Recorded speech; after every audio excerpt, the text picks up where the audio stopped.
Pertama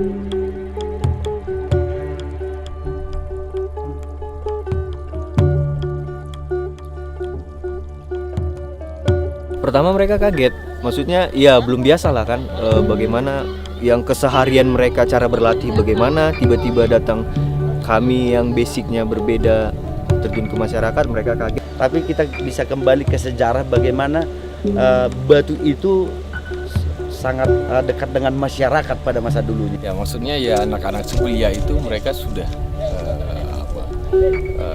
sangat peka dengan ritme-ritme baru, gitu. Eksplornya juga sangat tinggi. Nah ini sangat sangat di luar dugaan.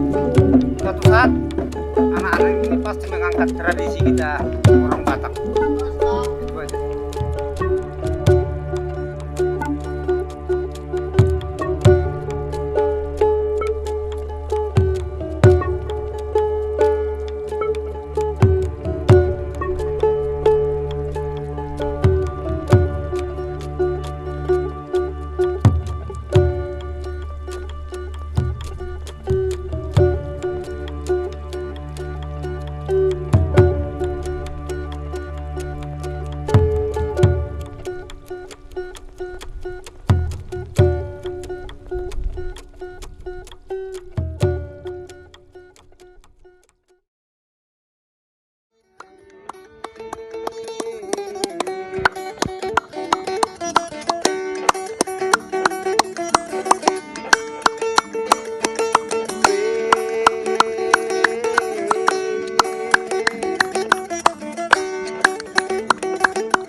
Nah, kali ini kita ada satu kegiatan di tahun 2020 yang telah diproses dari tahun 2018, 2019 melakukan beberapa kali riset, terus di 2020 awal di bulan Februari baru meluncing satu kegiatan yang kita namai Horja Geopark Caldera Toba.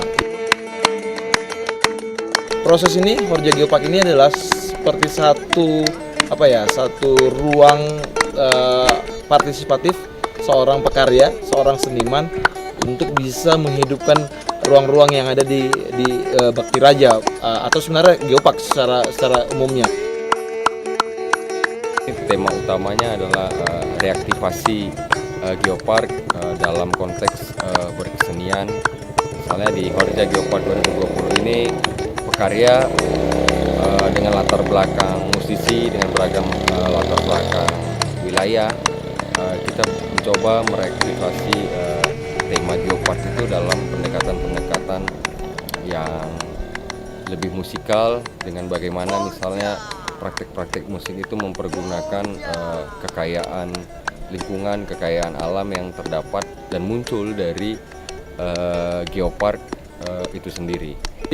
Ini seperti ruang partisipatif lah, mengisi ruang yang bertemakan tentang Geopark dan bagaimana sih seni hadir dalam konteks Geoparknya. Jadi seni selama ini dibungkus dengan banyak tema, sekali ini seni kita bungkus dengan tema-tema yang Geopark. Kenapa kita memilih Bakti Raja? Pertama adalah bahwa kita tahu di sini memiliki culture diversity, keberagaman budayanya itu sangat beragam sekali. Terus ada geodiversity, terus ada biodiversity. Baktara ini salah satu yang memang tempat lembah yang cukup banyak peninggalan tentang sejarah dan juga kegiatan-kegiatan hayati, baik dengan keindahan alamnya juga gitu. Hari ini kita lagi mencoba berinteraksi dengan alam masyarakat dan budaya serta peninggalan-peninggalan yang ada di Mangkarai ini. Satu perspektif lain dari Danau Toba ada di Bakti Raja. Bagaimana perspektif itu? Ya, lewat dari dinamika dan karya-karya yang dihadirkan oleh pekarya-pekarya yang kita datangkan dari luar ke tempat ini. Misalnya ada pekarya berasal dari Aceh, misalnya dengan tema pemberdayaan terhadap masyarakat. Contoh apresiasi karyanya itu melibatkan anak-anak muda dari sanggar lokal, sehingga terjadi proses transfer ilmu pengetahuan dalam konteks musik dan konteks pengetahuan tentang geopark sendiri. Di sini itu keseniannya itu sangat berbasis geologi sekali. Ya, artinya unplug semua bunyi itu tanpa elektrifikasi dan lain-lain gitu. Terus dengan alat yang sesederhana, teknologi yang sesederhana itu bisa menghasilkan bunyi-bunyi yang luar biasa.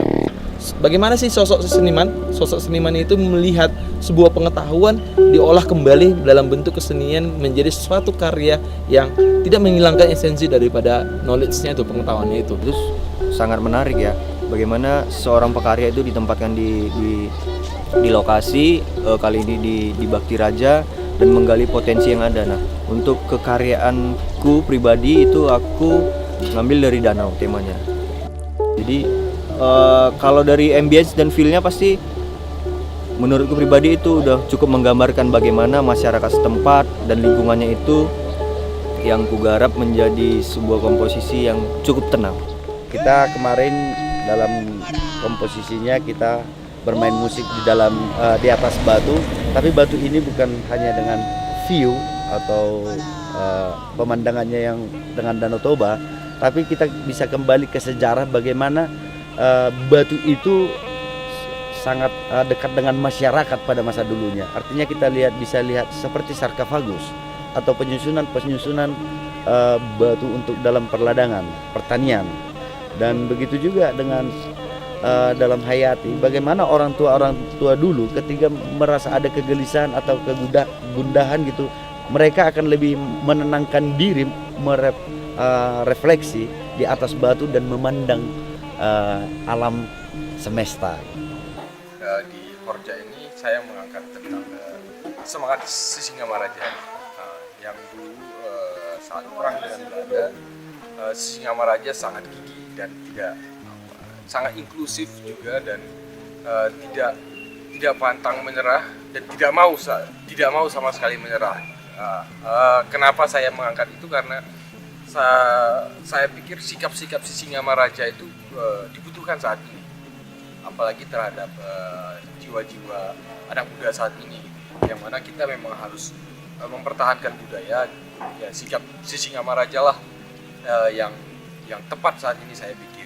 Dari 3 pekarya yang ikut dalam kegiatan Horja Geopark 2020 ini bertujuan selain sebagai satu praktek musik juga sebagai praktek pemberdayaan melalui workshop pengetahuan, tukar pengetahuan antara pekarya dengan sanggar-sanggar dan anak muda, misalnya dengan menguatkan kembali arti penting kultural bagi kehidupan anak muda sebagai modal kehidupan masa kini, dan dari sisi musik misalnya memperkaya sanggar dengan pengetahuan-pengetahuan musikal. 3 hari ini memang banyak kegiatan yang kita lakukan, baik secara pribadi saya mulai berbaur dengan masyarakat, mencari informasi-informasi folklore dan bahkan kegiatan-kegiatan kearifan lokal yang mana yang masih berlanjut, yang mana sudah hampir punah, tidak pernah lagi dilakukan gitu.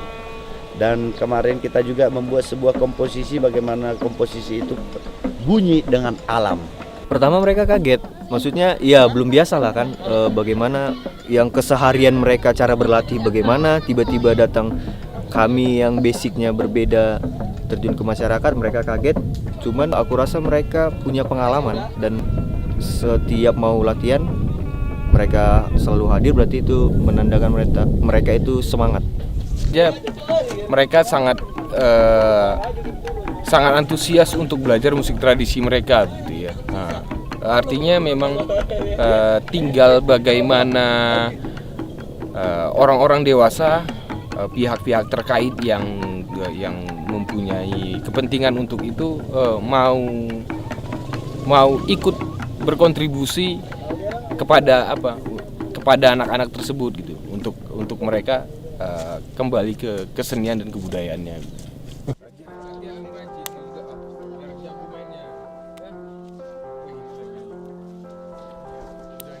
Ya, ini di luar ekspektasi. Ya, maksudnya ya anak-anak sebelia itu mereka sudah sangat peka dengan ritme-ritme baru gitu, terus dengan bunyi-bunyian baru gitu. Dan sangat daya eksplornya juga sangat tinggi gitu. Nah, ini sangat di luar dugaan bahwa anak-anak sebelia itu sudah punya kemampuan seperti itu, apalagi di musik tradisi ya, yang mereka belajarnya itu tanpa literatur, tapi hanya mendengar dan langsung bisa eksekusi. Itu luar biasa. Kalau saya lihat tadi anak-anak ini menikmati dan ada kebanggaan tersendiri karena layang martahan sama layang dari Ardi menyatu dengan anak-anak ini. Saya rasa kita baru pertama kali terjun bidang kayak gini. Saya rasa asik, mantap lah, luar biasa buat Rumah Karya Indonesia. Horja melihat antusiasme dari kolaborasi dengan anak-anak terutama itu menjadi nilai plus dan menjadi semacam penajaman visi bahwasanya ke depannya kita bicara kultural tidak bicara tentang dari sisi umur, tapi kita melihat dari proses regenerasi dan penyampaian kultural itu dengan apresiasi anak-anak dari Sanggar itu sangat baik dan sangat menarik, sehingganya kita berusaha menjadi jembatan untuk misalnya membangun kebudayaan dari perspektif Sanggar dengan anak-anak, diberi semacam setitik cahaya terang di tengah perjalanan kebudayaan, bahwasanya anak-anak misalnya atau dalam konteks ini Sanggar itu punya peluang besar untuk melakukan semacam perubahan dalam kebudayaan. Perlu memang orang-orang yang pada kapasitasnya atau yang punya potensi untuk menjadi ruang konsultan untuk meningkatkan kegiatan-kegiatan kebudayaan. Terlepas dari itu menjadi sebuah atraksi dari pariwisata, tapi ketika kita mengangkat melestarikan kebudayaan yang ada di dalam, baik dari sejarah alamnya dan kearifan lokal serta folklornya, itu yang perlu akan kita pertahankan, kita angkat kembali, kita gali kembali. Horja Geopark 2020 berharap dengan diadakannya kegiatan Horja ini bisa menguatkan pengetahuan dan membuka wacana masyarakat di Tipang, Bakti Raja, supaya bisa membuka wacana terhadap pengetahuan yang lebih luas, tidak hanya misalnya dari sisi pengetahuan musik, tapi dari pengetahuan geopark dan pengetahuan hidup lainnya, yang kita buat Horja Geopark ini menjadi semacam ruang berbagi pengetahuan di antara pemuda. Harapan kedepannya adalah semakin banyak teman-teman anak muda yang bisa kita bawa ke Bakti Raja atau Danau Toba pada khususnya, dan semakin banyak mereka melahirkan karya-karya yang mereka lihat langsung, mereka rasakan langsung, mereka bisa menafsir bunyi-bunyian, menafsir gerak, menafsir kata-kata yang bisa dituangkan melalui banyak disiplin ilmu kesenian. Jadi kita berharap semakin banyak mendorong lah, dan terutama teman-teman pekarya yang di luar daripada lingkar kawasan Danau Toba, mungkin dari Padang, dari Aceh, dari Pekanbaru, dari Jawa. Kalau selesai pandemi mungkin dari Malaysia, Thailand, sesama geopark bagaimana sih melihat unsurnya gitu.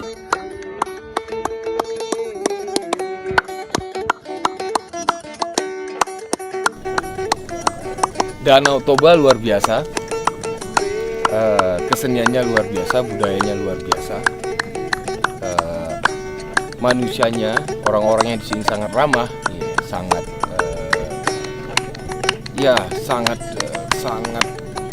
suka dengan kedatangan orang dari luar.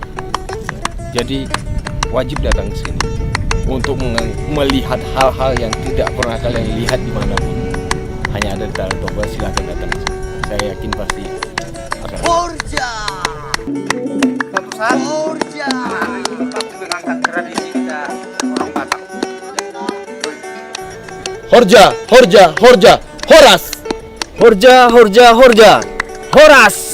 Horja, horja, horja, horas. Horja, horja, horas. Horja, horja, horja, horas, Toba Raya.